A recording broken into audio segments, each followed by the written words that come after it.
Hello, listeners. Thanks for tuning in to another episode of what is now called Talking is Thinking, previously Philosopheckery. Today we have a guest on by the name of Angus Okashita, who I'll let him say it himself actually. Angus, what is it that you're doing at the moment out in Invern? For the last 10 years, 12 years, I've been a market gardener. So I grow and sell vegetables on the side of the road into market. Yeah. Okay. So market gardener. And it's organic? Yeah, it's all organic. Although it's only this year we're getting our certification in finally. But yeah, we've been doing it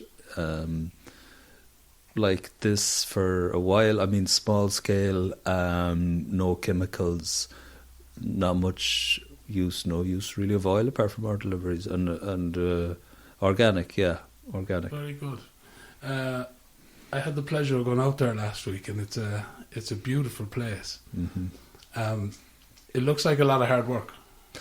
Yeah, it's really hard work, but it's seasonal. So when you go into the winter, you have a long wind down time, and which is really good because you have your energies again in the spring for when you really need to go at it. So it starts really busy in February and March, and it winds down then into August, September, and now we're in October, and it's really winding down. So okay. it's a nice kind of pace. The height of it, April, May, June, July, very, very, very busy. Yeah. And you're obviously making millions out of it. Oh yeah, big time. So I joked on social media a few days ago that I'll be going to the south of France now that we're closing the shop, to the yacht. But yeah, no, that's the thing. It's very difficult, and that's why there's so few people that do it. And I suppose, yeah, it's difficult as well to get people to do it with you because you can't really afford to pay them very well. And luckily, we're small scale. You'd think with that, and I suppose with that we don't need too many hands. But you can be left short. We need to be 4 to 6 people per day, and it'd be 6 days a week working the land, and packing takes a lot of time. So does, every little part of it really. But yeah, it does take a lot of commitment. Yeah. Physically it's taxing, but it's really, really rewarding in a myriad of ways. Like, it's super interesting. So, you're never going to be lacking for, coming up with new ideas and thinking on your feet and being creative, I suppose, as well. And, it's just a really interesting way to be able to live off the land. I was when I was out there last week, I was kind of looking around and observing yourself and your wife, and you're obviously very intelligent people and committed people and hard-working people and driven, and I could see ye both having successful careers at Google or Facebook with them kind of traits, and you could have a nice big house with maybe a swimming pool and drive whatever cars you wanted. And why aren't you doing that? Why are you doing what you're doing? I can't answer for Sorcha, but she is Sorcha's very, very, very hardworking and very committed and very passionate about everything she goes into, and I'm those things too, I suppose. I don't know. I left school at 16, and I never really wanted or tried. I've got ADHD as well, so I kind of I can't really. This fits me very, very well. This fits me very, very well.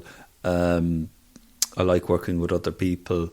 I'm able to instruct people, I suppose. If because you do need a lot of people to do this, and I suppose I can lead people a little bit nowadays. And yeah, I don't think I could do too much now in terms of running a business that's not something like this. I couldn't. I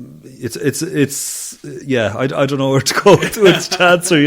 I don't see myself as someone who could actually or would. I know that I don't see myself as someone who would have any kind of a life as any kind of a CEO of even like even running a shop or a pub on the side of the road in a big town or something like that, or anything. I don't think I could even do that, to be honest. And that's not. I wouldn't have patience for it. And this sort of life suits me very, very well. I mean, I'm not that driven. I'm not really driven by money, although it's so important in market gardening that you are thinking about that all the time. So it's kind of misleading because it makes you have figures in your head all the time, and you'd be trying to get the maximum out of the land and to make it work for you and to not waste any of the resources that you're working with, because you're working with these resources all the time, and that's really nice. What resources now? Are you talking about the land's resources? Yeah, you're working at the land's resources and what the land can take. Mm-hmm. You're working with water and you're working with the sun, even though you don't have much say in that. You're also working with what you buy in, the compost that you buy in, or bagged or otherwise, the compost that you spread on the land, or the compost that you grow and you start your seeds in. You're bringing in your seeds as well. You're bringing in your packaging and all of this stuff. So you're bringing in all of these resources and you're making them work for you. So I like working with that, and I like the kind of life I have at the minute. I really do like the seasonality of it, and I don't know. I couldn't see myself doing the Google job. Nothing like that. No, I don't have the mind for it. I'm a bit, maybe a little creative, or at least I need something to be creative with, if you know what I mean. I can't work within parameters. I can't really work within parameters, and I'm not great either at taking orders. So that seems to be the case with creative people. That if you put creative people often into places like Google or something like that, it kind of kills their creativity because they're working towards somebody else's creativity. Yeah, somebody else's goals, and some of their goals are very motivated by money and motivated to please the shareholders or whatever. I say that and I barely have an understanding of it. You know what I mean? So yeah, me too. Yeah, me too.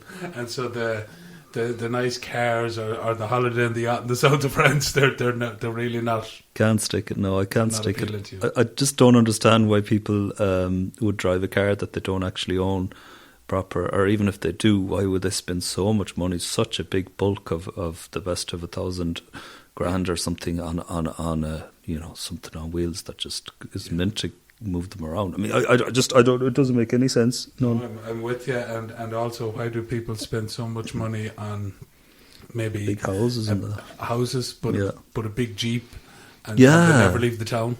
Yeah, that's another kind of. The Jeeps are awful. Yeah, the big Jeeps are awful. Like. They're all ugly. They're all monstrosities, that come from. A lot of it comes I don't know. I'm guessing it comes from American influence in that, and that's such a shame. We all watch the same YouTube these days. Huh? Yeah, we're all watching the same. We've all got the same feed, and we've all got those influences. So some of it, I suppose. With another thing is with our resources. With my resources and my limitations in how much money does come in, and that I want to put it all back into the land all the time, I can't be distracted by vehicles or by homes, even though by rights myself and my wife should have our own house now, and everything like that. But I just kind of want to build up this farm until it's as functional and as perfect as it can be, and then we can start tweaking it. When we start tweaking it, when we can go aside for holidays or can go aside towards a house. Do you remember where this started for you, this way of thinking, or was there a start? Was it always the way you thought? When I was a teenager, I used to play, in the late 90s, I used to play computer games, and I used to play Age of Empires, and I used to play Championship Manager. Okay. And those games, right, you were kind of in charge and you ran everything, and there was a lot of detail, and there was a lot of stuff that you had control of. And I kind of like that with farming, because I suppose because of the ADHD sometimes I kind of need that kind of opportunity to...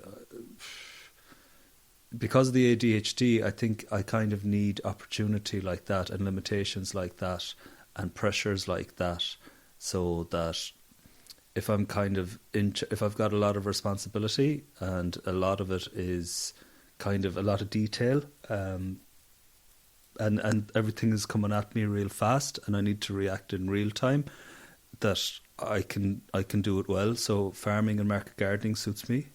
You know, and that part of running a business, and also try to satisfy all of these chefs and all of these shops and have the supermarket shelves full and things like that.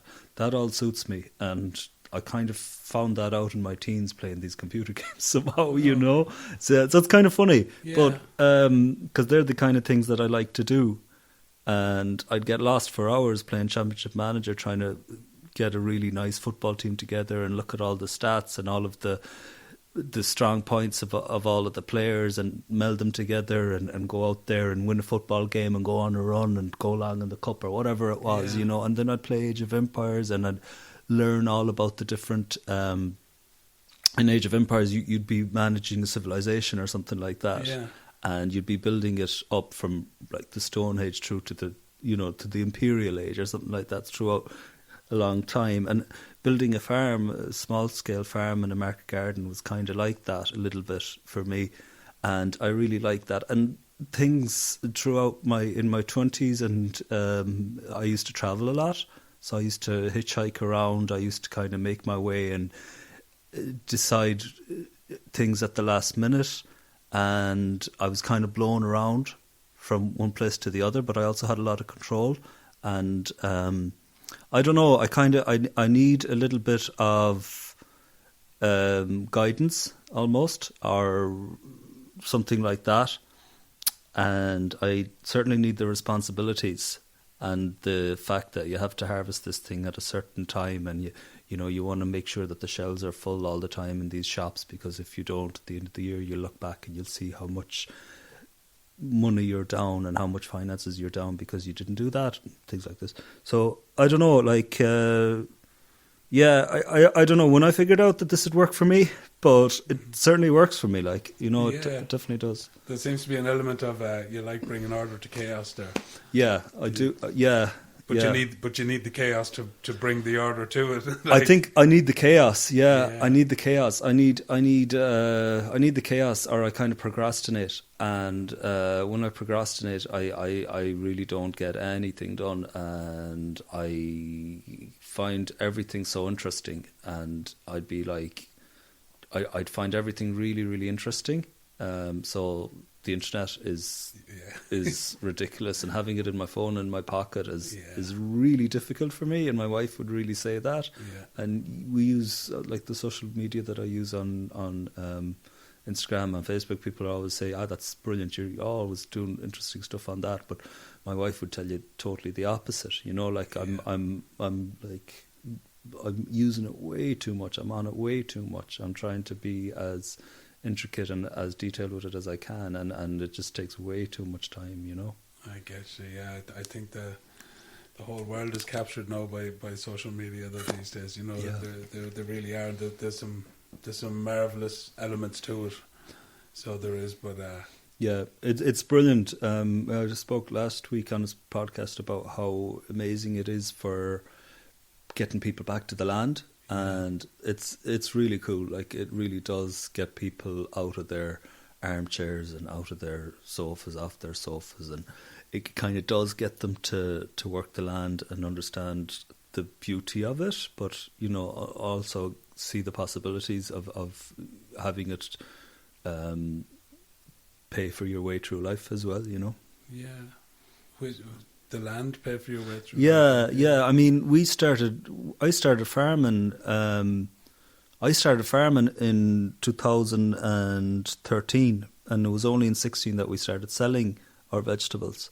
So I think kind of the first few years it was kind of finding my feet, and we were kind of doing almost like having a small holding, like being independent of everyone, you know, like I wasn't looking to be commercial or anything like that. But after a time, I understood that I needed to sell these vegetables and have something, whether it was tourism or selling vegetables or whatever, an experience to bring to people, that I needed to sell something that I was of what I was doing, that I needed to do that so that I could actually do the thing that I really loved, which was working the land. Like I really did love working the land.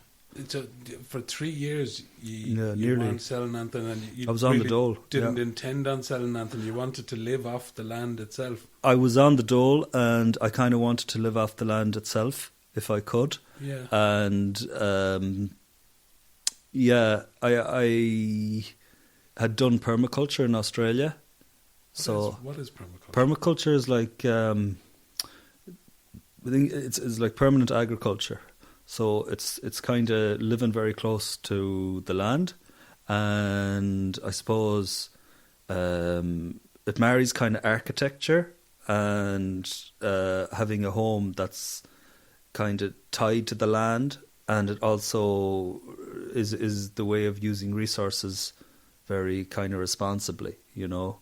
And it comes from Australia, but also comes from a climate that's not really a west of Ireland or Northern Europe climate, you know. Yeah. And in Australia, people can live a little bit easier off the land because of things like food forests and stuff like this, fruit and stuff, you know, vegetables and food that are perennial, and you can have, you know, there's not really a winter time.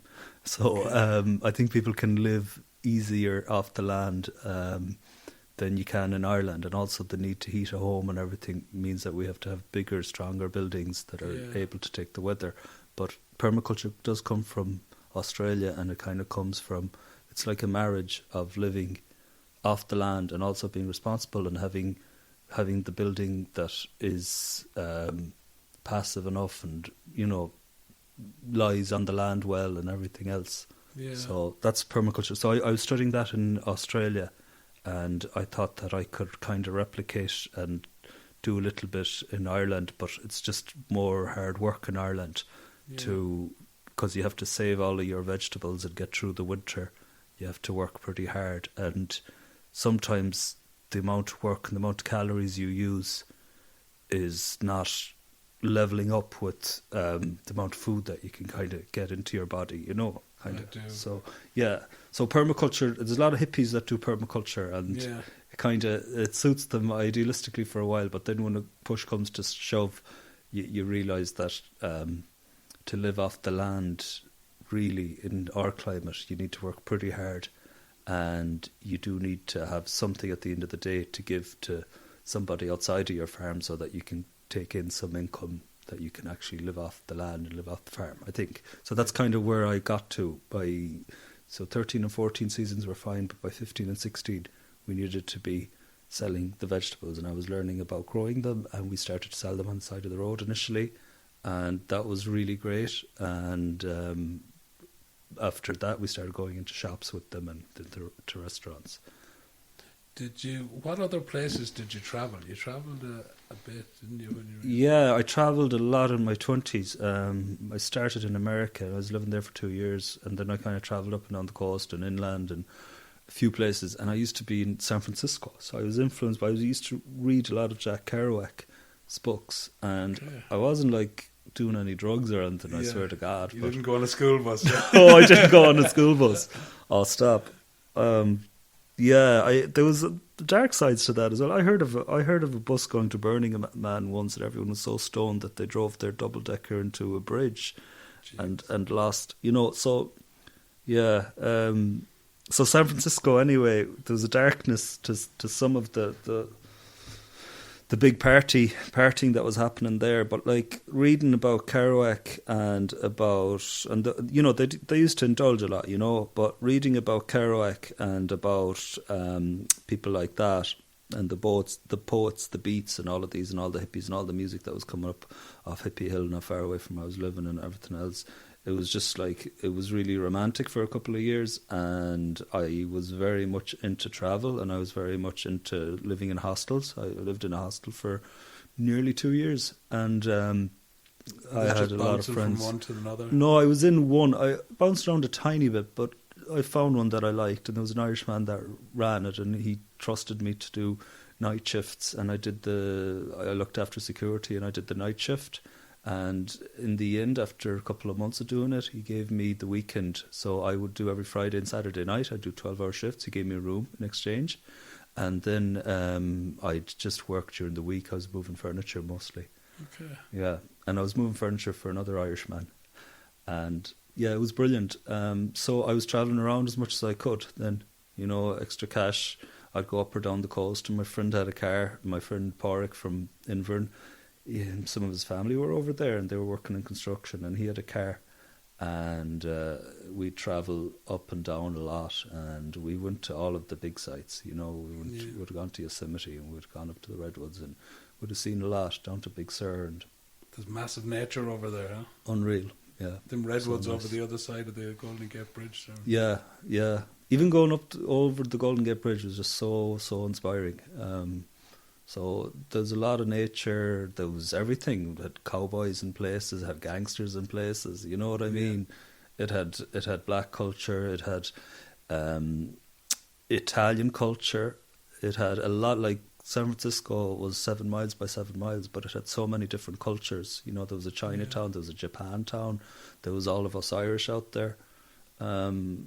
So it was really interesting for 2 years to be there, and it inspired travel, and living in a hostel as you were meeting people all the time really did that too and pushed you also. So when I finished there, I did spend most of my 20s travelling around, and I went to Central America, and I would have gone to Eastern Europe, and later on when I went to live in Australia in my late 20s, I would have travelled. I went to China at one stage, and places Central like America. That. Yeah. How is that comes to mind when I hear about things like permaculture and living with the land, and you have the rainforest down there, you have the indigenous peoples who've been doing this for as long as they've been there. Yeah. Did you come across any of them? Funny enough, I wasn't that interested in it at the time. Really? Yeah, it was funny. I wasn't that interested in not living off the land.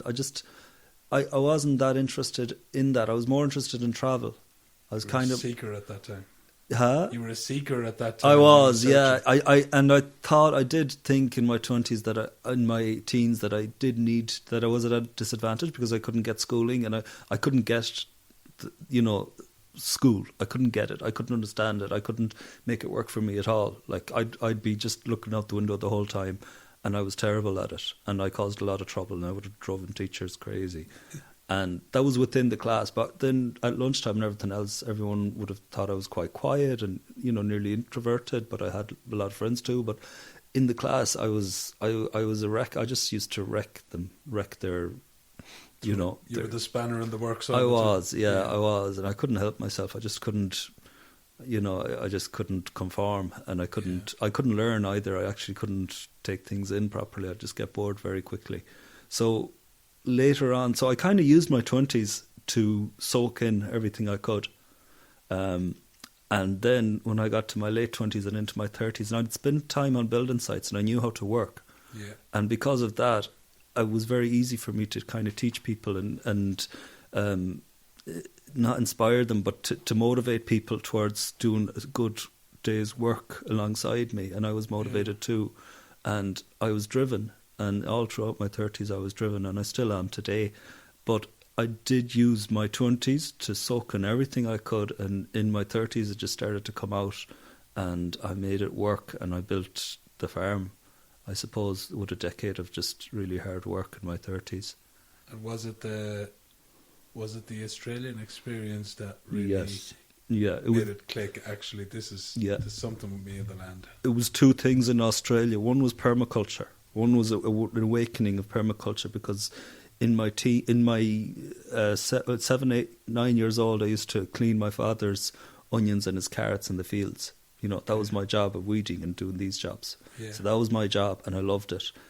And in the 90s, then he wasn't well, so he didn't have the garden growing and everything else. So it was different, and I struggled in my teens, in the 90s, and into my 20s, I think. But when I went to Australia in my late 20s and learned about permaculture, I just kind of woke up to that. I woke up to that. I'd already been travelling for nearly 10 years and I was taking a lot in, but it didn't all make sense. I was seeing disparity, like I was seeing poor places and I was seeing rich places. So I was kind of seeing and understanding the way that resources were managed and people taking advantage of each other, you know. And I think then when I got permaculture as this tool, as this way of learning more about life and about resources and about kind of working the land and living on the land properly, that when I kind of got that, and I got it in Australia, which was so far from home, but I also got it in Australia where people are really resourceful. Like, they really are. I'd be staying with old farmers and they could, you know, they could wire the house, they could fix the van if it was broken, they could do everything. They'd put down the floor, they'd put the roof on the house, they'd grow all their own vegetables, they did everything. So in places like Tasmania now, I'd be thinking about it was like that, and other places right along the coast where I travelled. So there was a lot of people in Australia, a lot of the men, the older men that I was meeting, and because I was kind of jobbing, working for cash on building sites or in farms, especially in farms, I was coming across these characters and I was inspired by them, and I grew up a lot very quickly then. Right. And I was moving around a lot, and I needed the money, and I needed to find a place to stay, and I was inspired by the characters of Australia, of the outback almost, and of the bush and around, you know, the people that lived outside the cities. I have a very romantic notion of that because I've never been there. And we tend to, when we think of places, I still have a Crocodile Dundee image of going around doing it. Yeah, but it sounds great, and so many Irish people do go out there. And I would have thought it would be a rather harsh environment to kind of try a permaculture because of the sun. But I guess the sun is a resource too, and when it's used right and when you can have kind of a relationship with the land, you can work together. Yeah, those not limitations, but those, what would you call it? Those extremes. Those extremes are cool because they kind of, everything is at an extreme. So when you're dealing with long, hot days, kind of everything has to be a little bit more on point almost, you know. Okay. And when you're living in conditions like that, or when you're living remotely like that, then, you know, the van can't break down, or, you know, everything has to be kind of, you either do it yourself or, you know, you do all your shopping in one go in the local town or whatever. All of that was kind of inspiring because, you know, they were very practical people and they were very sensible in organising their day. And I don't know, it's just kind of, it started to make sense then, you know. Yeah, I guess there's some things in life we can have control over, but the likes of the seasons and the weather and the things like that, they're things we have to work within, isn't it? Yeah, and that makes it kind of easier. Like, so when I'm talking about having ADHD or something, those kind of things make things easier for me, and I get less distracted, and I can you know, get a little bit more done when I'm under the pressures of things like this. I spent the last few days learning about your dad. Mm-hmm. And there's a famous saying that people die twice, you know. They die when their body dies, and they die a second time when the last person speaks their name. And it seems like your dad's name will be spoken for a long, long time yet to come. Yeah. So he must be very present. He must have been a massive influence on you. And he was a huge, huge influence. He was a little older when I was around, so I didn't see. You know, it was difficult for me and my brothers because we wouldn't have been brought up by a man in his prime, I suppose. Yeah. And then you've kind of got the legend that goes with him. Yeah. So, and the pressure in a small place of following those footsteps is huge as well. That was another reason to run off, you know, in a way. But yeah, he was amazing, and oh yeah, as you get older, then you become a father as well. Like, you know, you think more about what he did right, and you try and do that, and you really do try and do that. So I really try with Fanon to do some of the things. I remember my father told me once he had a different way of looking at things. You know, I said to him, "But I have to do this. I don't know what this was, and you know, I can't do this for you because I have to do this," or something like that. Or, you know, anyway, whatever it was I had to do, he told me, "You don't have to do anything in this life." And I was very young, but he said to me, "You don't have to do anything in this life," nearly, you know. And he was a bit of a maverick, and he could have been working. He's the man that maybe could have been a CEO or something like that now, maybe. But at the same time, he was a bit of a maverick, and he did things his own way, and he wouldn't have conformed. So, you know, even if TG Carr had come along 20 or 30 years before, people would have said he'd be a great fit for TG Carr, he'd have his own show or whatever. But he probably wouldn't, because he wouldn't kind of like to be, you know, made to do things that, you know, he'd get bored or whatever with things. So yeah, he was a brilliant influence. He was a great influence in some practical ways as well around the house and in the garden when he was physically able to help us there. But I don't know, I think he had a really old kind of philosophy and an old way of thinking that went back a long way, and just his belief system was really good. Like, his belief system was really, really on point, you know. He didn't get distracted by you know, commercial anything. He didn't get distracted by anything commercial at all. And yeah, he was brilliant like that. He was just for the listeners who don't know who we're talking about now. He was a blacksmith, a playwright, a poet, and many other things in between, it seems. He was a bit of everything, and he was called the king of the spoken word out there, and the Brendan Behan of Connemara. Yeah, I need to drink ladder, right? But he could do all these things, and he was a powerful man. Like, he could take his drink, you know. Yeah. So, and that kind of became part of his legend, and that, you know. And he drank too much in the end, like. But yeah, you know, he'd be great company. He'd be great company in the pub for everybody. But then he'd be great company walking into the shop and meeting him in the shop, or he'd be great company in the field or down by the shore, do you know? So, yeah. But the pub was his favourite. The pub was the stage, it seemed. Yeah, it was. There was my uncles now who were from back there watching the TG4 thing about your dad. There was a moment in it when he was in the pub, and he had a laugh, but it was a laugh that I recognised in an uncle of mine, and my uncle he's sick at the moment, but my memory of him when we were young is his laugh. And it wasn't like, he was well known for, like, he'd be in the sitting room laughing at cartoons like Tom and Jerry and stuff, but it wasn't just a giggle he was having. It was a full body laugh, and he was nearly in tears laughing. Yeah. And it was a free laugh. It was a laugh that wasn't held by anything. Do you know what I mean? And I seen that in your dad as well in the videos I watched, and it was lovely. And I think it must be something that's part of the culture back there. You know, there's a freedom. There is a freedom. Yeah, there's a freedom. I live in Lettermore now, further west with my wife, and there's a freedom in the people there that is, you know, you can't bottle it. It's amazing. Yeah. There is people are themselves. Dad was himself. That's the thing. Like, he was so comfortable with himself. It's hard to be that nowadays. Yeah, it's impossible to be that nowadays.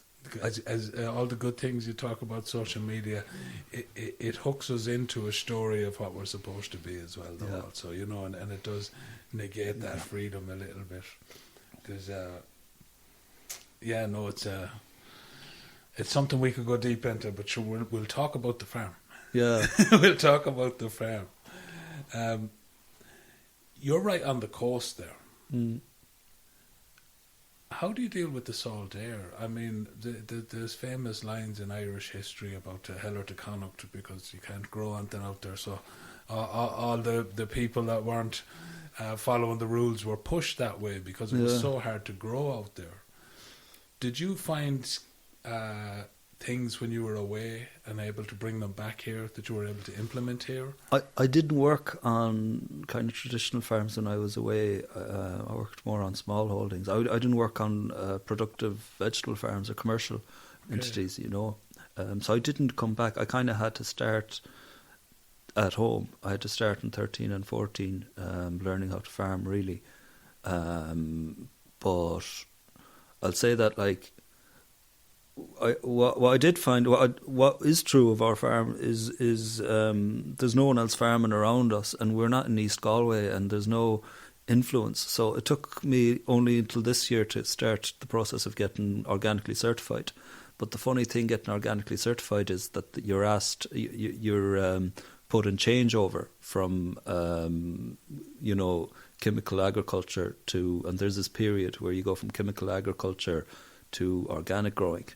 You know, because in their eyes, in the offices where they're marshalling organic farms and approving of them, everyone is kind of growing with chemicals, and then they become organic farms, mostly for commercial reasons. But in Connemara, in South Connemara, there is no other. You know, it was although there was some chemicals put on the land in my father's time, they were using manure and they were using seaweed. And my uncles out in the Aran Islands, where my mother's from, they would have been using manure, and they would have especially been using seaweed out there. So I didn't have that influence. So, you know, from the beginning, I wouldn't have known anything else except for organic agriculture. Yeah. Because of this. I remember, I think it was back in the noughties when I started seeing organic food in the supermarket. Yeah. And all of a sudden this name became very popular, and I was thinking, what the fuck have we been eating up until now? Like, do you know what I mean? If this is organic, what's all the stuff? But no one's asking that now. We should all be. That's funny now, all right? Yeah. Because it's crazy that the person who's being organic has to get the certification. We have to go through all the testing. We actually have to pay money to be approved as organic, whereas the others using the chemicals to grow their vegetables and using the P and the K, they don't have to do anything like that. It seems to have gone reversed. It seems to have be very kind of skewed that way. Very skewed, yeah. And is there a lot of people? Now you mentioned that they're organic for commercial reasons. Is there a lot of people that just do enough to pass these regulations so that they can put organic on their food? Absolutely, yeah, absolutely. But when you're on a big scale, it's kind of understandable. Very, very big scale. Some of these farms, and we share shelves with farms where, they're organic, but like, what does that mean? You nearly want to grade the organic and go into like a deep organic or something like that. Yeah. Theirs is a very shallow organic. Theirs is also polycropping, where you have maybe one type of vegetable on the land. So there's not good rotation being used or good practices used there. So that's not a permaculture friendly kind of... No, that's not a sensible kind of... that's not a sensible kind of thing at all. I remember my permaculture teacher said to me, like, what is permaculture? And what she said was, she said that she did a class with an old lady once, and the old lady, a student, she said, look, permaculture's been around for years. Yeah. It's just common sense, but there's not much of common sense anymore. So permaculture or organic agriculture, using your resources instead of bringing in these inputs, using chemicals and that, oils really. Like,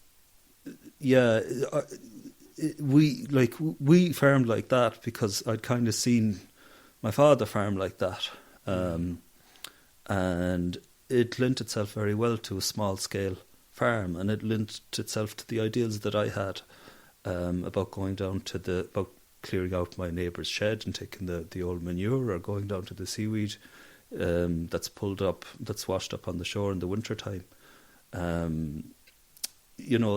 So I did it like that, and yeah, I probably took exception for a few years in the middle there, where we kind of should have been getting certified as we were going into shops. And I thought, why would we have to pay money and get certified and all this crack when ours is the most nutritious food that we can put in people's hands and into their trolleys? Like, why do we have to do this? And why am I being told and made to do that? But I suppose after a few years going into supermarkets and everything else, you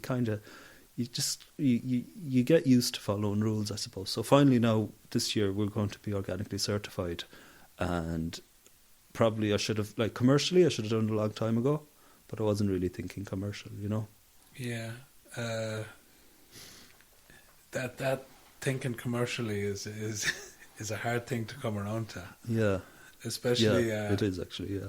I feel like there's that freedom and let them more, and that freedom of people out there, that seems to run through your blood. It seems to be a part of who you are, and like you said, you get used to following rules eventually, but you still don't really like it. I don't like it. And when we do tours in the summer now on the farm, we're doing it for 2 seasons, and we come into the packing shed. Yeah. And it's a mess, you know. It's kind of a mess. There's a few different things happening in there. It's not stainless steel and everything else in our packing shed. It's not brand new concrete, and it's not perfect. And you know, there's not boxes being ticked in the morning to show who cleaned down this sideboard and this, that, and the other. You know, and I tell the people coming in, this is the Wild West. You know, so this is the Wild West, and this is where we are, and this is also where we are nearly 10 years into it. Maybe in 20 years it'll be a bit different, but this is where we are. This is the Wild West, and you can nearly get away with it a little bit more. You know, like we built a shop on the side of the road, whereas we probably shouldn't have, and we built all our polytunnels, even though you needed supposedly an exception from planning, and that's what it was called. It was called an exemption from planning. And to get an exemption from planning from the county council in Galway City up on the hill there, Ayr Square, you needed to get an exception from planning. You needed to bring out, when I looked at it 3 or 4 years ago, you needed to bring out an engineer and pay him, I forget, was it 1,000 or 2,000 to just do a map of the place. And he would have spent he told me, he would have spent a couple of hours, the man that I was speaking to, a couple of hours on the farm, just kind of measuring things and everything else. Then he'd go back and he'd draw out a map, and then after that very little else is done, except I get my exemption of planning and he gets 1,000 or 2,000 euros. And that really got my blood up, you know, because of how hard we worked. You know, back then as well, before we broke ground or brought machines in, we used to build our own walls and dig our own drainage ditches and everything else by hand. So the amount of work that we had to do, and then afterwards the amount of vegetables that we had to sell to bring in a certain amount of cash, and then your man will come around and he'll take 1,000 or 2,000 euros, which would have taken us weeks to earn. You know, this was 4 or 5 years ago, taking us weeks to earn 2,000 euros, you know, whereas your man would have come around, taken his pictures, taken his measurements, gone back, put it together in a piece of paper that he knew the perfect formula for and what people wanted in the county council office, and would have sent it into an office. They would have processed it, and I would have got my exemption for planning for building a couple of polytunnels. And those couple of polytunnels were needed for the farm in order for us to survive, you know. Yeah. It doesn't seem... No, it doesn't. No, so things like that still would annoy you. Like, so after a decade you start to learn to play their game and everything else, but still it's like... It's really not fair for people starting out without the brass balls that I had to show. So I've spoken about the things that moulded me to where I'm 30 years old, and I have the balls to go and do this, you know. And I know, like, a lot of other people would have been, you know, they wouldn't have gone through with it. So what we did was we built our tunnels without any exemption for planning or whatever it is, and it hasn't come to haunt me yet. But it just gets me really mad to think of all the people that would be definitely would be better, more talented growers than I am, and they can't live off their land and provide vegetables and provide a living so that they can, grow their land, grow their children and everything else because of the rules that don't make any sense at all. Yeah, and they're rules made by people who don't really understand the land out there either, maybe, and no, they don't have to work around it. They don't know there's because it's an exceptional. That's another thing. It's an exceptional part of the country because, it's an exception. There's not broad, big fields of deep soil and everything else. So we really do have to work really, really hard to get the stones out and get the soil up above ground, and to build our garden and get the soil up to the level of the ground nearly. And we also have to contend with very heavy rainfall and strong winds and everything else. So I think of the stone walls that cover our country, particularly in the west, and I wonder what kind of engineers' tests they'd pass nowadays. Probably not many, the ones that you take a bit with you in your pocket as you're trying to climb over them. Those stones fall down, and but that's the way things are done. That's the way things have kind of always been done here. Yeah, well, we had that concert last week, and by rights, I probably shouldn't have had so many people up there and especially for kids, we walked around. My brother walked around every single wall, and he checked not every single stone, but he pushed pressure on top of the walls, make sure that they wouldn't topple instead, in case of kids messing around that in this day and age would not be used to anything like this and could be shoving walls on top of each other from either side. But at the same time, that would have been an excuse not to do it, because we didn't have any kind of insurance or anything like that to have 150 people on our land like that up in the top fields, surrounded by these tall stone walls, and walking over uneven ground and slipping and sliding and everything else. But sometimes you have to plough ahead. Sometimes you do. Yeah, and ask for forgiveness rather than permission. Do you know what I mean? It has to be. We have to be brave, especially now. Especially now, especially 100%. Now we have to be. Like the regulations are good when they're coming in to stop a lot of the commercial stuff that's going on now. But when people are trying to do things organically, let them off. Give them plenty of leeway. That I thoroughly enjoyed that concert last week, and it made me even more embarrassed that I don't have Irish language. That's so deep in my history, and I lost it along the way somewhere.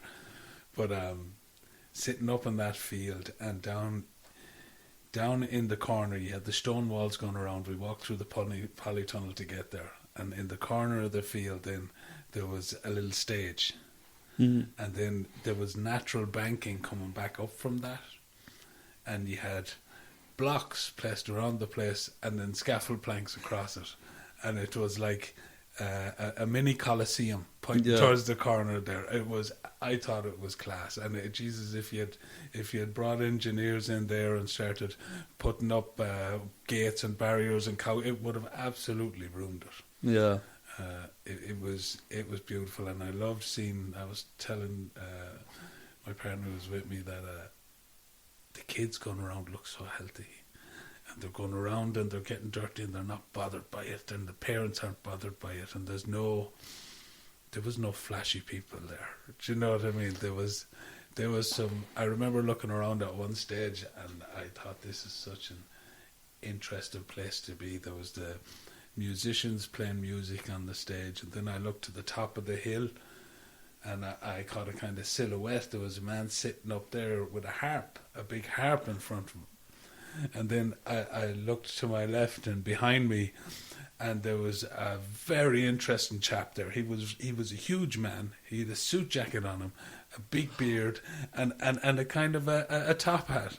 And he was a big, jolly man and smiling. I thought, that's such an interesting character. He is. That was Martin. I know exactly who that was.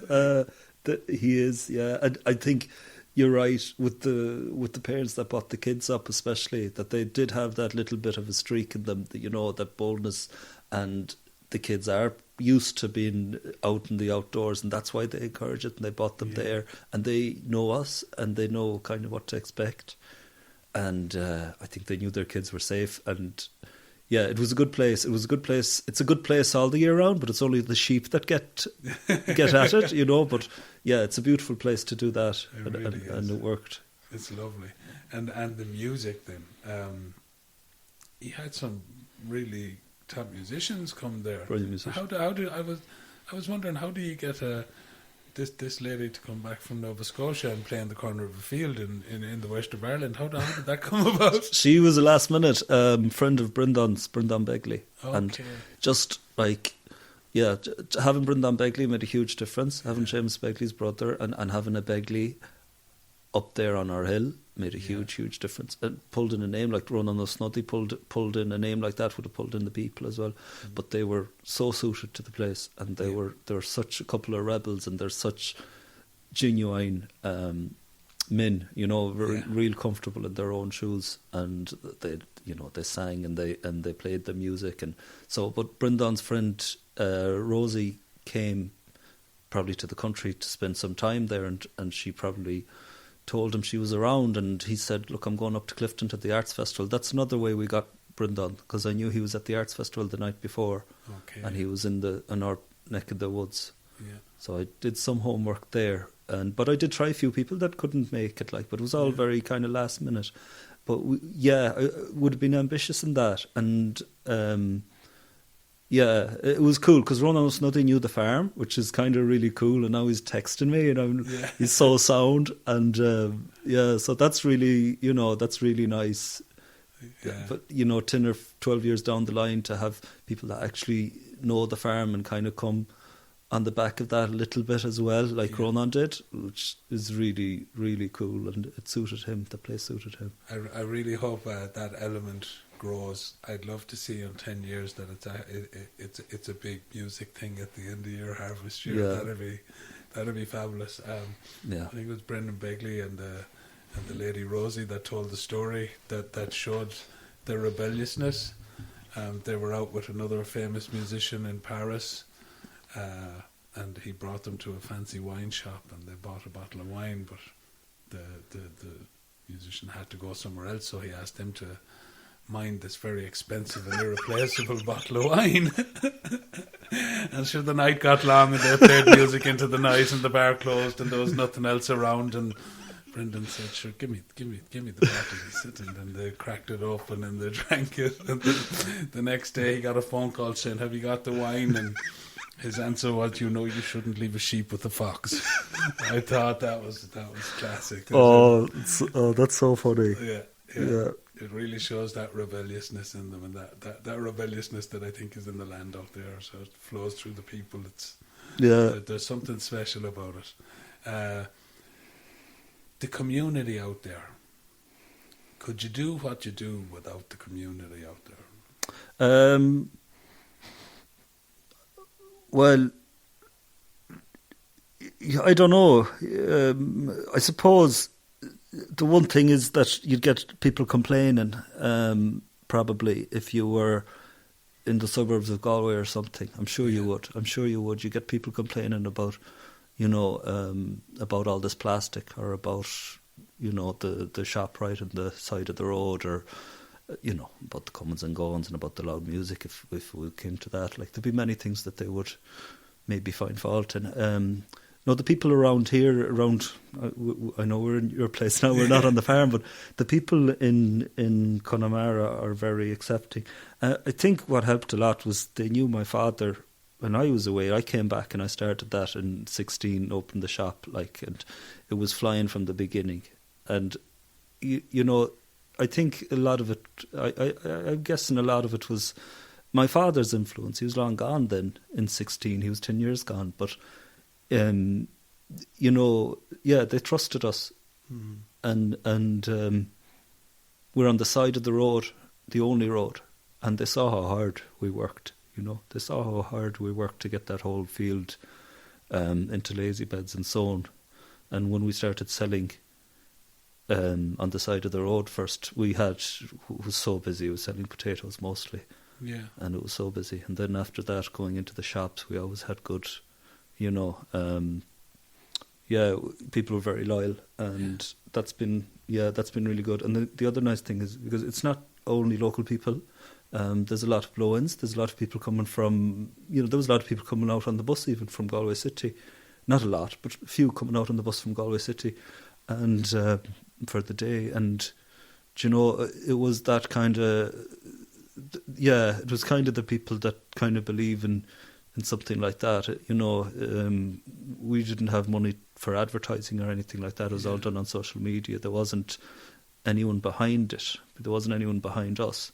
It was just ourselves, and we worked pretty hard to get that concert done and dig the holes into the side of the hill and put the blocks on the holes and balance the scaffolding plank on that and everything else. It was all done last minute. And my brother did a lot of work on the walls, and Frankie, whom he did a lot of work on everything, especially trimming the grasses and everything. He's one of the hardest working men I've ever met, Frankie. I think. He is. And he's got about 14 jobs at the best of times. He's got so many jobs. He doesn't sleep. He used to drive the lads around years ago to beach parties and stuff. And he'd go to work. They'd all go to sleep, and they'd sleep till the afternoon, and he'd go to work after 2 or 3 hours. And I don't know how long he can keep it up, but he's amazing. He's an amazing man. So there's plenty of men and women like Frankie out in Connemara still. They're not as recognisable anymore, because I think they were characters and they used to be in the pubs, and I grew up with them, meeting them and knowing them. But there was a great deal of them. We were right next to the pub. A great many men that worked and drank and celebrated life. So we had all these people, and people trusted that we would do what we set out to do, and we did. I like that phrase you used. There was many men that celebrated life. I think there's not enough of that now. And when I say celebrating life, I mean life in all its forms, not just people. There's the picture that I had first for the cover of this podcast was a man up on top of the hill with his arse out, but he was saying cheers to nature. That's what the glass was a big cheers to nature, because it's not just enough sometimes to be in awe of it. I feel like we have to celebrate it. That's why the End of Harvest Festival thing I thought was really nice. Was really nice. There's bees out there. Not yet. There's not. There's hives. There's hives. Okay. Yeah, we haven't got that. Jill, who works in TG Car, she's been in Connemara for a while. She's from Garrai Glas. She shared some hives. She brought in some hives, and we've yet to fill them. She bought them in the start of summer when we were so busy, and we have to get that in order yet. But it'd be lovely to have bees on our land. It will. They'll do many things. Not only give you honey, but help. They will. They'll help for things and stuff. They will. The Irish language. How important is that to you, and how important is it to the place out there? I mean, I asked Frankie, I said, what does Garrai Glas mean again? I'm ashamed I don't know this. He said, the green field. He said, glass is green. He said, or it's grey sometimes. He said, depends how you use the word. I said, well, that kind of suits it too. The weather out there, sometimes it's bright and green and sometimes it's grey. Yeah, sometimes our field is grey. Yeah. But how important is the language to you out there? I feel like how do I say this? I feel like as humans we often we live within a language as much as anything, as much as a place, because we build our reality off the words we use to describe it around us. So I feel like people who are bilingual, such as yourself, have almost an access to two ways of being. Yeah. Isn't that? I'm not sure, but I know that having a second language, having two languages, is huge, and I don't know when I'll start to understand why so many people brought up in the Gaeltacht don't use the language that they're listening to and they're being brought up in, and I can't understand why some people they'll marry someone that they've known for 10 or 15 years and that they came up with in the schools or whatever, so they're from the area, they both were brought up in Irish, but they bring up their kids in English, and that's painful now. That's really painful, that alone. Sure, there's a lot of people coming in, and they're coming in for the scenery, and they're coming in for the the drive to Galway's handy, the commute. And they're not good reasons to come in, They're lovely reasons for them, but they're not really good reasons for us. And how long will there be in us? I don't know. They say that Irish will survive as a written language, but not as a spoken language. So that's not a survival. That's not really. It's not alive then. No, it's not alive. It's not Just alive. A memory of a language. Yeah. It's nothing really. No. I mean, it's a painting, really. Yeah. It's a painting of a landscape that's been pulled up. Right, yeah. So, that's painful. But at the same time, I was brought up. My father having a lot of friends will say that we're very much for the language, and so was he. But I think you can't spend your life trying to fight for the language, because it's not something that's it's something that's very difficult, because you're fighting against people all the time and their needs and everything, and anyone, even Finan, who's brought up now, my son, who's 3 years old, and the amount that he's already soaked in from his grandparents and neighbours and everything else, it'll only go downhill from 2024 on. And it was for me from 1982. It'll only go downhill. So it's not the best way to live your life, to fight that good fight and to push against the seas, but you want to. I think you should be yourself, and I think you should really. I think you should live the life that was presented to you in your start, And I just don't understand why people are bringing up their kids in English, when they have lovely Irish. Yeah. There's a lot in that. There's certainly a utility to the English language, and especially now it's the language of world trade, etc., etc. But there's something seriously lost when a people loses their language, and I think the Irish are a great example of that now. I mean, we had our nasty neighbours and we had our incidences with them, but like you said, we took it on ourselves. Douglas Hyde wrote a great article about the need to de-anglicise Ireland, and how, because we take on the language, we take on what's good and what's bad for English people, rather than what was good and bad, the concepts of, for Irish people, do you know?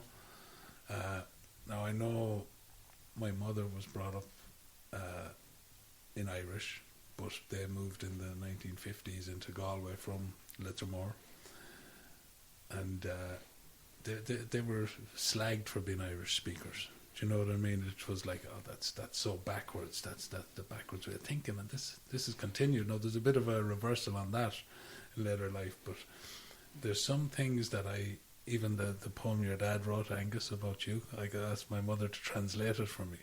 And she was doing the same thing that she always does. She's like, this means this and this. And what about that? But she's like, I know what it means, but I can't say it to you.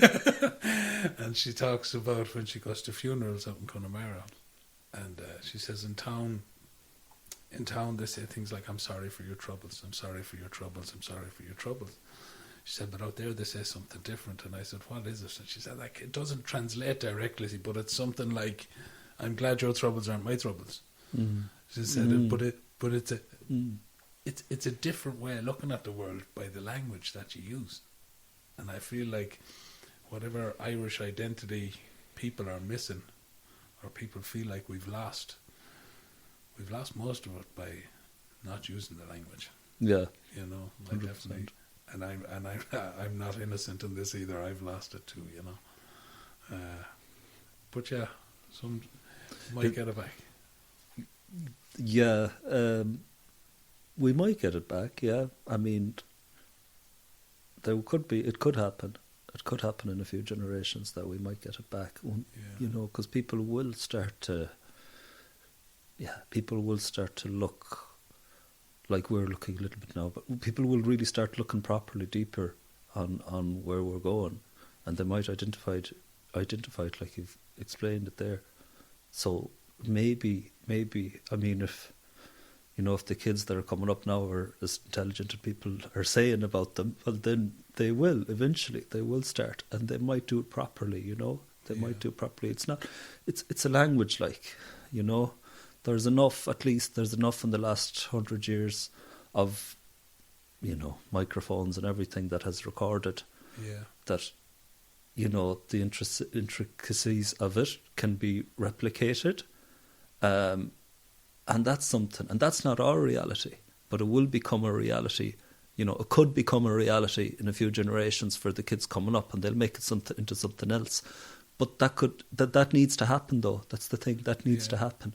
Because if they keep going like they're going and there is no real hard look at it, then that's huge. That's huge. And I noticed that people, we're not just losing our language either, we're losing accents. Regional accents are disappearing, and everybody's youngsters now are like from the back of Connemara or from down in Kerry or something. They're coming out with American YouTube accents. They are, but I think that could prompt it, though. I think eventually, if they keep on listening to one another, and if they really start to seek independence and individuality and to seek reality, and proper culture, and to seek something deeper, that they could start to take all of this equipment and all of this, all of the modern, that they could teach themselves to do a job, and I don't know, maybe they can reset a lot of it. Do you think in Irish when you count, or when you're thinking alone to yourself? Is it Irish words? Kind of half and half. I actually learned English by forcing myself to think in English. Really? Yeah, I forced myself to think in English because I suppose I wasn't embarrassed at all, but I couldn't keep up with. I'd be 6 or 7 or 8, and I'd still be at football training or something. A lot of the kids would be speaking in English, and I forced myself then to think in English a little bit, and that wasn't great. I think spending time with Sorcha and with her family has brought my Irish back a lot, actually. And when I was away, I think I might have lost a little bit of the Irish language in my teens and 20s. But I did push myself to think in English at one stage in my life, because I needed to learn English at 6, 7 and 8 years old. I did need to actually learn English because my parents didn't teach me any, and like I said, I wasn't great at schoolwork. I was good at reading. So I did learn English quite quickly when I started reading, and I did learn it quick, but that was the way I had of learning it, was I started to think in English. So I'm kind of half and half now, maybe. Half and half at this stage. Yeah. Your wife, when we were out there last week, your wife is, she looks like perfectly made for that environment. She, with her pale skin, her fiery red hair, she could be cast as Granuaile or any of them characters out there. Where did you meet? We met on the Aran Islands in 2016. It was 16, wasn't it? The same year I opened the shop. And my aunt had passed away, actually, and she was the first of there's 4 brothers and 3 sisters in my mother's family. And they're all alive now, thank God, except she's passed. So she died. She was one of the eldest, but she died, and she was amazing. Anyway, I was out on the Aran Islands, and I was at the funeral. And when we were going to the funeral, because you walk to the funeral out on the Aran Islands, and you follow a horse and cart that pulls the coffin, and it's a long walk. And it was a lovely day. It was a Sunday. I think it was the 30th. I think of May 16, and it was a really, really warm day, and it was a beautiful funeral. She went a bit too young, but it was a beautiful funeral. When we were going there, we had to walk by a load of kids that had just been out on a tar road, on a road there, practicing dancing outside of a hall. And they pulled in to the side because I was up close enough to the front. I seen them pulling in, and the red-haired lady led them in or out of the way, and she's very respectful. A little later, I didn't recognise her straight away, but I had to go home early. I had to actually leave the funeral, and I went home early because I had a huge garden that was dried up, and I had to water it.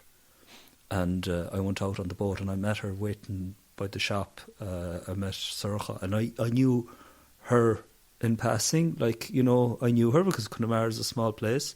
I knew she was an actress on Russnaroon. I didn't know she wasn't any longer. And I got talking to her, and she was really lovely. And I asked her on a date, and she was so good looking that I didn't think I'd get a date. So you chanced your arm. But I chanced my arm. I think I'd been buoyed by the day and the celebration of life and the weather and everything, and I chanced, and I got my date, and yeah, that was it. Yeah, so you chanced your arm and you managed to get the date, anyways, and now you've a beautiful son together, Finan. You do. I mean, she's not a farmer's wife. So she's not a farmer's wife, but she's a very good woman. Okay, so you grew up in Connemara. You done a lot of travelling. You went to Australia, learned permaculture, learned about it. You came back here. You wanted to live off the land. You started your farm. You met your wife. You now have a young family and a farm that's growing. What's your plans for the future out there? I mean, you said you didn't really want to go commercial, but it kind of almost was thrust upon you that you had to. Do you see the farm growing into a big commercial thing? Do you see it becoming more of a tourist destination? Do you see it becoming maybe a school of sorts? Yeah, I think education's going to be a big thing. I don't see it getting bigger physically. I see maybe more buildings, more workspaces, more floors that we're working on within. Maybe getting a commercial kitchen and start to put some of our vegetables into jars and things like this, and cooking and things like that. And I see education for sure. But you need to become something a little bit different. In I think it can happen. I think we can be a very slick commercial 1 acre farm, very intricate and very organised, and then probably it'll take a while. It's already been 10 years. It'll probably take another 5 to 10 before it is where it runs like clockwork, and that can happen. That can definitely happen. And then with that, we can do more education. We can do more experiences, we'll call it, and bring more people in. You can call it tourism, experiences maybe, and that'll be a big part of it. The concerts are just one option, probably one of our best options, and a comfortable fit, because I like the traditional music, I really do. So that's a really nice fit for the farm. So we're going to stay small, possibly become smaller, but at the same time be able to actually grow more vegetables by doing it better. That's it. Maybe the experiences and sharing it with other people and bringing people in as well, And the experiences, are these the woofers? No, I mean the experiences. Well, yeah, I suppose you could do a stint where you could learn about farming, and you could pay the farmer for his time in teaching you, I'm not sure about that though. But I think the experience is more about being on the farm, and things like the concert is perfect for that. The tours, of course, as well. Tour of the farm, showing how it works and the intricacies of it. But dinners as well. Dinners is an option for small farms like us that you've seen people do. There's a lot of options that I see Americans do. A lot of my farming comes from American influences. Really? Small farming, yeah, a lot. Some of it comes from Richard Perkins, who's over in Sweden. He's an Englishman, and yeah, he's done a lot on YouTube and written books, and I studied with him once. But like, most of it comes from America. Most of it comes from America and Canada, where there's a lot more competition, and they've really hit peaks that were way off, like way off. We were pretty good within this country, but like there's boys over there that are just like doing it in their sleep, you know. They're doing amazing things. Like what now? In small holdings farms, is it? Yeah, very productive farms, seriously productive farms with their fertility down perfect, and their crop choice perfect, and their markets perfect. And that's like to enable that permaculture kind of idea. It's more of a market gardening kind of thing. So their labour. So the people are very well trained and they're very capable, and they're going from one farm to the other, and they're getting a good wage. They're getting a pretty good wage, you know. Whereas around where I am in Ireland, we'll say, there's not many farms that can afford to pay a good wage. Yeah. There's certainly not 1 and 2 acre farms that are giving out a good wage, you know. Yeah. So yeah, that can be done. That can be done. You bring in enough other things to bring in the money to the farm that can be used for wages outside of vegetable production, but you also really, really increase your vegetable production and become really slick with it. You know, like you can become really functional with it. You can become very, very organised.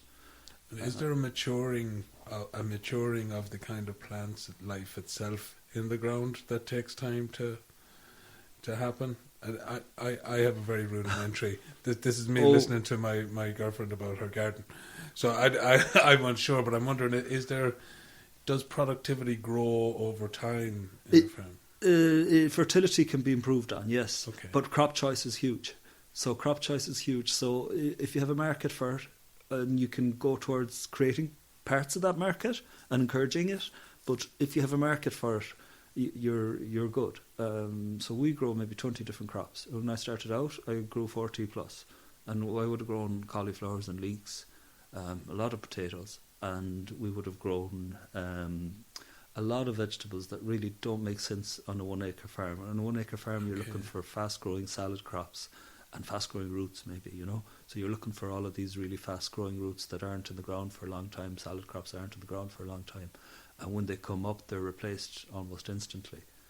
So you have this really nice balance, like an orchestra. Yeah, you really do. You have like an orchestra of different instruments. Okay.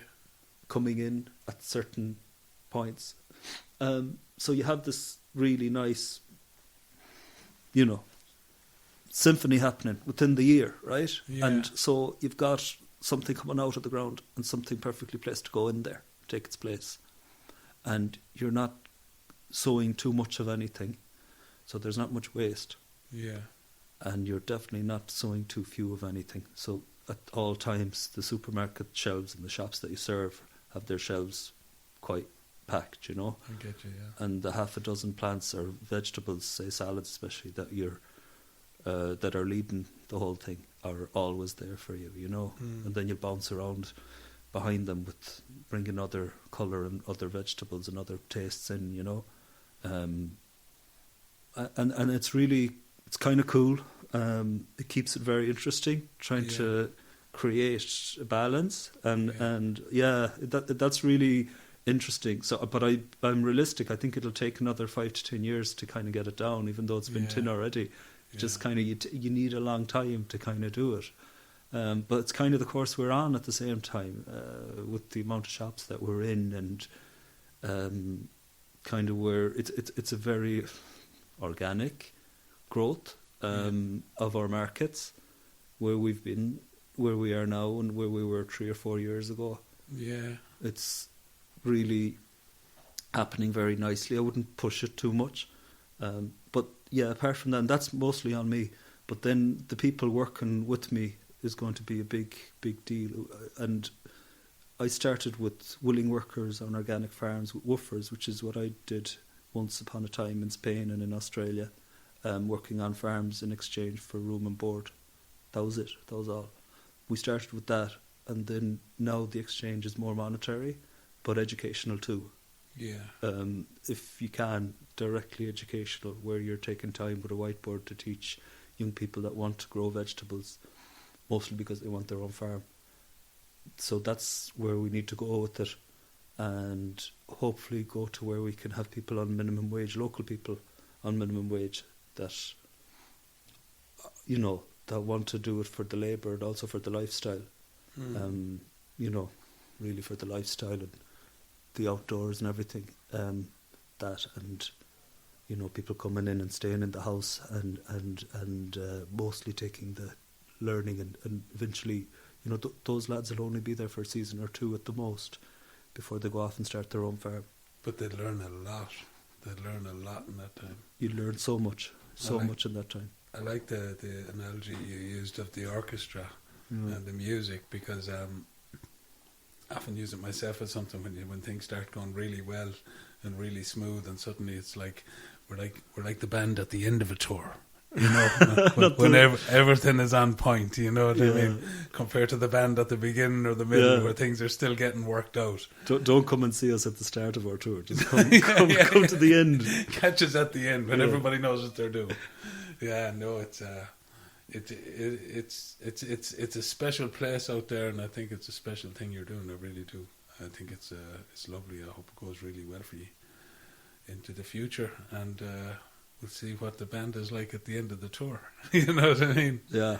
I have a question for you now. It might sound a bit strange, but you might have an answer for it.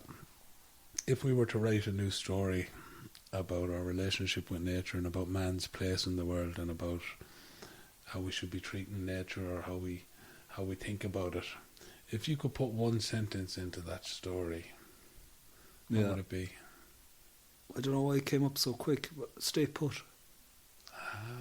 That came up real quick now, but stay put. That's stay put. Put your intention and your energy into, if you are being brought up rurally, like, at least, into the place. And do you know, if you go to the local pub when you're 17 and you shouldn't be there, take in drinking everything and take it all in. Drinking everything as in, like, taking everything and remember it and spread it if you can. Like, culture is gone quickly, like people's habits and people's ways, and there's a lot of poetry to it, but it moves very, very quickly. So I think when I'm saying stay put, like, you know, put your intentions into the place around you a little bit more, I think will help a lot around the world. I know it's not for people, maybe not for the cities, and I know that there's a lot of, you know, there's loads of exceptions to this, but you know, if you come from rural, if you come from a nice place, look after it, yeah, and connect with it, I guess, connect with it and look around you, and yeah, that's great. Is there any epiphany that you've had that you can never go to the life you've had before? You know what I mean? Has there been a moment, an epiphany, an idea, a realization that's happened that you've gone, I'm never going to see the world the same again, or I'm never going to be able to go back from that? Probably the permaculture. Probably working. I was a stonemason. I was doing it all day long in the dust, and it was lovely work. You're anyway, it's meditative, and you're working there, physical work and detailed work, like real. You can be very artistic. But in the evening, then when the day was done, and very early start, and it's well into the evening, and the sun's coming down pretty quickly in Australia, and you have I'd have YouTube, and I'd be looking at videos by Bill Mollison, and I look back at them actually last week for some reason. They're all so grainy and they're not great at all. But God, I must have seen so much in them at the beginning when I first went through them. And there was so much there when you're so you're an absolute virgin. Even though I was brought up on land and I was put to work on it, and my uncles on the Aran Islands used to grow their own vegetables, and I heard all throughout. My father used to nearly have a prayer where he didn't think much nearly of the people that didn't grow their own vegetables in the spring. The men that did not sow their vegetables, sow their potatoes in the spring, he nearly thought, geez, they're lazy, you know. You have to come on out of the winter and put your vegetables in the ground, put your potatoes in the ground. You're not much if you can't do that. Sure, look, you can't be leaving your, you know. But there's such a connection to the land there that's just held in the culture, though, isn't there? There was. Like, you know what I mean? That's what I'd call a productive shame. Yeah, you know what I mean? It's a good yeah. kind of shame. Like, Yeah. You know, if you're not, you're not putting your hands in the ground and growing your veg, then what are you doing? Yeah, that's something you probably should be ashamed of. Not what you said in the pub last night. You know. Yeah, you're right. Yeah. You're right. Yeah, that's how we were kind of brought up a bit with that. But so years later, having shaken it or having not understood it or whatever, I'd be watching these YouTube channels with a beardy 60-something-year-old Australian fella reminded me so much of my father. He was born in 28, Bill Mollison, and Dad was born in 29. And he'd be telling these stories along with his teachings, like he'd be go off on rants, but they'd be perfect little stories about where he was brought up and how he was brought up. But that really. Sorry, no, it's a big long answer I've given you. I love long answers here. I love long answers. Scissors. So yeah, I think that being out there and in Australia and seeking but not knowing, and then finding these videos and finding this fellow that was telling you about permaculture, about living with the land, and about your options. He's giving you all these options, you see. So I was given all these options when I learned about permaculture. Okay. And that was it, really. That was it. I knew there that I'd found something. Yeah. So that was really cool. That was cool. And something that you could bring home and reconnect with your own home and land. And it bridged a lot. Yeah. Yeah. There's it seems like having eyes on what you're doing out there now is important. Because the growth that you want, as you said, is not necessarily going to be a physical growth, but it's a growth of education and experience and eyes on. So where can people find out about Garrai Glas? Our social media, like I was saying, is way too busy. So there's plenty there. And you're on all the platforms. You're on. I'm not. I have to stop myself somewhere because I'm so bad at. Yeah, I'm always on Instagram, and mostly what you put on Instagram goes on Facebook too. So that's it. We have a YouTube channel that's not really used. But that's it. But you can find us in supermarkets and in shops around Galway City, so you'll kind of get a taste of what we do, and hopefully it'll give you something different, that taste. And maybe with that taste you'll think, like, where does this food come from and why is it so different? And why does it taste so good? Follow up. Why does it taste so good? Like, what kind of time or intention has gone into this that it's It seems like there's a bit of love gone into it too, and a bit of kinship and a bit of community and a bit of music as well gone into it. Do you ever play music to the... No. to the plants? No, I don't. Plants. No, I don't. I've heard of it, yeah. And I've heard that there's actually there's something in the plants that opens up to the photosynthesis, and that actually becomes awakened by the birds singing in the morning, so that the plants know to open these receptors of some sort for the photosynthesis. And apparently that might be what is replicated by people playing music. I know very little about it. That's class, isn't it? It's an idea I like. Yeah. I like the thought of it. But Angus, thanks for coming on here. It's been a very enjoyable conversation. I don't know, you might be back sometime. Yeah, sound man. Thank you. It was great. Okay, Slán, thank you, listeners. Slán.